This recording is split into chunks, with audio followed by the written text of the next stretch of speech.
해외 반응, 한국 무기산업의 발전이 무섭다. 한국과 기술력 차이 느낀 일본인들 충격받은 이유. 한국 절대 못 이기겠지? CNN 방송은 최근 한국의 방위산업과 무기 수출의 현황에 대해 보도했다. 이 매체는 북한과의 대치라는 특수한 상황에서 발전한 한국의 방위산업이 이제는 세계 4위의 무기 수출국을 노릴 정도로 호황을 누리고 있다고 보도했다. K9 자주포가 눈이 부실 정도의 노랑 성광과 지축을 흔드는 진동을 동반하며 바로 전 헬리콥터에서 발사된 로켓의 명중한 언덕을 향해 포탄을 발사했다. 그런 다음 K2 탱크가 포효와 함께 속도를 높이고 이동하면서 발포했다. 지난 9월 북한과의 국경에서 약 30km 떨어진 포천 사격장에서 4일간 열린 대한민국 방위산업전 2022 DX 코리아 위 일부 장면이다. 24개국 이상의 군 관계자를 포함해 2,000명이 청중을 대상으로 열린 이 전시회는 한국이 무기 판매를 홍보하는 한 수단이다. 한국의 윤석열 대통령은 한국산 무기가 더 많이 팔려나가기를 원한다. 한국은 세계 무기 수출국 순위를 4계단 뛰어올려 세계 4위의 무기 수출국 자리를 노리고 있다. 미국, 러시아, 프랑스에 이어 세계 4대 방산 수출국 진입으로 한국의 방위산업은 전략산업이 되고 한국은 방산 강국이 될 것입니다. 이 목표를 이루기 위해서는 한국은 영국, 이탈리아, 독일, 그리고 마지막으로 중국보다 무기를 더 많이 팔아야 한다. 특히 이들 나라 중 중국은 스톡홀름 국제평화연구소 SIPRI, 스톡홀름 인터내셔널 피스 리서치 인스티튜트에 따르면 2017-2021년 동안 전 세계 무기 수출 시장의 4.6%를 차지했다. 녹록지 않은 목표이지만 한국은 이미 순항 중이다. 한국은 2012년부터 2016년까지 세계 무기 수출 시장의 1%밖에 차지하지 못했다. 하지만 이후 5년 동안 2배 이상 증가한 2.8%의 시장 점유율을 기록했는데 이는 세계 상위 25개 무기 수출국 중 가장 빠른 증가율에 해당한다. 한국수출입은행에 따르면 한국은 2021년 해외에서 70억 달러 상당의 무기를 판매했다. 여기에다 한국 방산업계는 파이의 더 큰 조각을 차지할 능력도 지니고 있다고 자부하고 있다. 한국의 무기 수출은 최근 몇 년 사이 꽃을 피운 감이 있지만 한국은 북한과의 대치 속에서 방위산업에 박차를 가해 수십 년 동안 꾸준히 무기산업 강국의 길을 닦아왔다. SIPRI에 따르면 2020년 기준 한국의 군비 지출은 국내 총생산 GDP 위 2.8%를 차지했으며 이는 많은 미국 동맹국들이 최소로 간주하는 2% 기준을 훨씬 웃도는 수치이다. 북한의 위협이 우리에게 충분한 이유를 제공했습니다. 우리 무기의 우수성을 확신해야 하는 동기를 부여한 것이지요. 엄밀히 따지면 한반도에서는 전쟁이 완전히 종식된 것은 아니다. 1953년 한국전쟁을 중단시킨 문서가 평화협정이 아니라 휴전협정이었기 때문이다. 휴전협정 후 처음 수십 년 동안 한국은 국방을 미군과 미국 무기에 크게 의존했다. 그러다가 미국이 베트남 전쟁과 소련과의 냉전의 정신이 팔려있던 1970년대가 되면서 상황이 바뀌기 시작했다. 한국개발연구원 KDI에 따르면 한국은 자주 국방에 더욱 심혈을 기울이기 시작했고 M16 소총 생산을 위한 공장을 짓는 데에 미국의 군사원조금 4,200만 달러를 투자하기도 했다. 2014년 발간된 KDI 보고서에 따르면 한국은 2010년 말까지 국방과학연구소의 지휘 아래 모든 기초무기를 만드는 데 성공했다.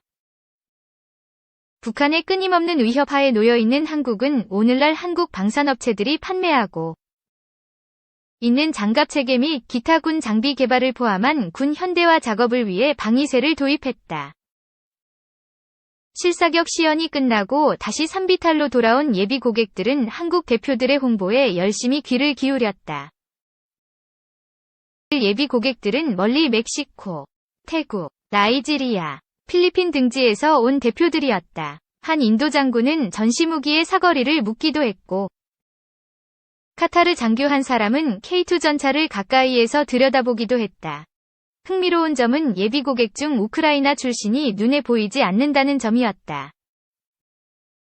하지만 그렇다고 해서 한국의 군수산업이 러시아와 우크라이나의 전쟁에서 아무런 역할을 하지 않는다는 것을 의미하지는 않는다. 미 국방부 관계자는 이달 CNN 과위 인터뷰에서 미국이 우크라이나에 제공하기 위해 한국 무기 제조업체로부터 포탄 10만 발을 구매할 계획이라고 밝힌 바가 있다. 이 포탄들은 미국을 거쳐 우크라이나로 넘어가면서 한국은 전쟁으로 피폐해진 국가에 치명적 무기를 수출하지 않는다는 공약을 어기지 않아도 되게 되었다.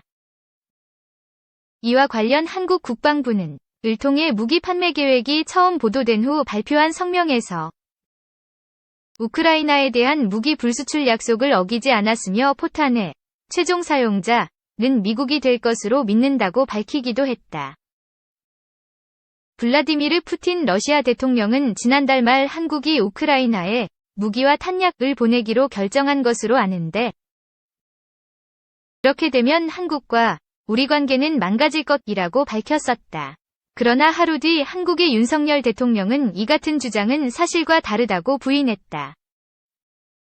한국의 대외무역법을 규정한 대통령령은 수출품은 평화로운 목적으로만 사용될 수 있으며 국제평화, 안전유지 및 국가 안보에 영향을 미치지 않아야 한다고 명기하고 있다. 한국은 또한 2014년 비준된 유엔 무기거래조약 유엔 암즈 트레이드 트리티의 서명국이다. 유엔 무기거래조약은 누가 무기를 획득하고 어떤 조건에서 무기를 사용하는지를 엄격히 통제하는 규약이다. 우크라이나도 이 조약의 서명국이기는 하지만 의회의 비준을 거치지는 않았다. 하지만 미국을 거친 포탄 이전만이 우크라이나에서 한국 무기 산업의 영향력을 느낄 수 있는 유일한 통로는 아니다. 9월 한국과 폴란드는 현대로템의 K2 전차 1000대, 한화의 K9 자주포 600대 이상, 한국항공우주산업 KAI, 위 전투기 수십 대를 폴란드에 공급하는 사상 최대 규모의 무기 수출 계약을 체결했다. 이 거래로 폴란드는 우크라이나에 많은 무기를 보냄으로써 자리가 빈 자신들의 무기고를 채우게 될 것이다. 폴란드는 자국 방위를 위해 무기가 필요했는데 바로 한국이 맞아떨어진 것이지요. 전 육군 중장 전인범 씨는 이렇게 말했다. 우리 한국인들은 자신을 지키지 못한다면 비극밖에 없다는 점을 잘 알고 있습니다. 방어를 염두에 두고 설계된 도시. 북한의 끊임없는 공격 위협은 한국 남쪽 항구 도시 창원을 현대 무기 산업의 요람으로 만들면서 무기 생산 라인이 들어서도록 했다. 창원은 사방이 산으로 둘러싸인 자연 분지여서 방어하기에 더욱 용이하다. 이 도시의 주요 도로인 창원대로는 14.9km까지 이어지는데 비상시 활주로로 사용할 수도 있도록 만들어졌다. 1970년대 창원 남쪽 끝에 설립된 국가산업단지에는 한화디펜스와 현대로템 공장이 들어서 있으며 조립 라인에서는 대포와 탱크가 만들어지고 있다. 올해의 해외 수주로는 특히 한국방위산업협회가 153억 달러로 추산하는 폴란드와의 역사적인 수출 계약이 눈에 띈다. 이 수출 계약에서 한화는 K9 자주포 24억 달러어치를 수출하기로 되어 있는데 이는 한화가 수출한 K9 자주포로서는 최대의 계약이다. 폴란드는 한국, 터키, 핀란드, 인도, 노르웨이, 에스토니아, 호주, 이집트와 함께 한화에서 곡사포를 구매하는 9개국 중 하나이다. 한화디펜스 해외사업부 이부한 부사장은 고객과 긴 안목으로 파트너 관계를 유지하려 노력하고 있다고 말했다. 이 회사는 이러한 목표를 달성하기 위해 호주, 이집트, 폴란드에 새로운 제조 공장을 짓고 있다. 우리 기술을 세계의 고객들과 함께 할 수 있게 되어 매우 기쁩니다. 이 부사장은 이렇게 말했다. 현재 우리 전략은 신규 시장 개척에 맞춰져 있습니다. 나아가 한화디펜스의 제품 전략은 지속적인 업데이트 및 품질 향상과도 관련이 있다. 이 회사는 이미 K9A2 전차의 시제품 제작에 성공했으며 승무원을 포탑 외부에 배치하여 공격에 보다 기민하게 대처할 수 있도록 하는 등 보다 미래지향적인 차세대 버전을 개발하고 있다고 이 부사장은 말했다. K9A2 전차는 전투를 하면서 학습할 수 있도록 제작된 인공지능을 갖춘 완전 자동화된 무인 플랫폼이라고 그는 자랑했다. 창원의 광활하고 현대적인 국가산업단지에서 한화의 로봇은 3에서 5일에 한 대씩 K9 자주포를 만들어내고 있다. 7개 스테이션, 7 스테이션, 조립 라인에서 로봇과 인간의 협업으로 최종적으로 47m 톤의 철강, 기계 및 전자제품이 조립된다. 한화디펜스 관계자에 따르면 또 다른 로봇은 녹색으로 도색된 강철에 구멍을 뚫고 소재를 자동으로 전환하며 작업하는데 사람의 머리카락보다 가는 100분의 1mm의 정확도를 유지한다고 한다. 각 조립 스테이션에는 녹색, 노란색, 빨간색 등이 켜진 톨게이트가 있다. 이곳에서 근무하는 작업자는 문제점을 발견하면 빨간불로 라인을 멈추고 엔지니어를 호출할 수 있다. 작업 라인 맨 끝에 마지막 정착지는 가상 목표물을 상대로 K9포의 정확도를 테스트하는 총강 조준, 보어 사이팅이다. 그런 다음 완성된 자주포는 성능 시험을 위해 밖으로 나가 지축을 올리며 시속 67km까지 최고 속도를 내고 달린다. 이때 테스트 드라이버는 전자 유도된 곡사포를 한 방향으로 회전시켰다가 다시 다른 방향으로 회전시켰다. 운전자들이 속도를 조절하는 동안 이 부사장은 한화가 해외 고객을 위해 K9을 맞춤 제작하는 방법에 대해 설명했다. 노르웨이 같은 북유럽의 차가운 지역 승무원들을 위해서는 히터가 추가로 설치되고 인도나 이집트와 같이 더운 지방을 위해 제작된 제품에는 에어컨이 충분히 장착된다. 이 공장에서 만들어진 K9 중 일부는 올해 폴란드로 떠나게 된다. 영국 왕립합동 군사연구소, 로얄 유나이티드 서비시즈 인스티튜트 인 런던, 위잭 와틀링 지상전 분야 수석연구원은 한국은 완벽한 장갑 무기 시험장이라고 말했다. 한국은 영하의 겨울부터 몬순 기후와 섭씨 30도 이상의 여름 더위까지 사계절 날씨가 다양하며 평지와 산악 지형의 다양한 지형을 모두 가지고 있기 때문이다. 이러한 기후적 스트레스는 신뢰할 수 있는 차량 테스트 장소로는 최적의 조건입니다. 그는 이렇게 평가했다. 바로 이 점이 외국 바이어들의 구미를 더욱 당기게 했다고 와틀링 연구원은 말했다. 한편 K9 자주포가 시험되는 곳에서 불과 몇 마일 떨어진 현대로템 공장에서는 K2 전차가 속도를 내고 있었다.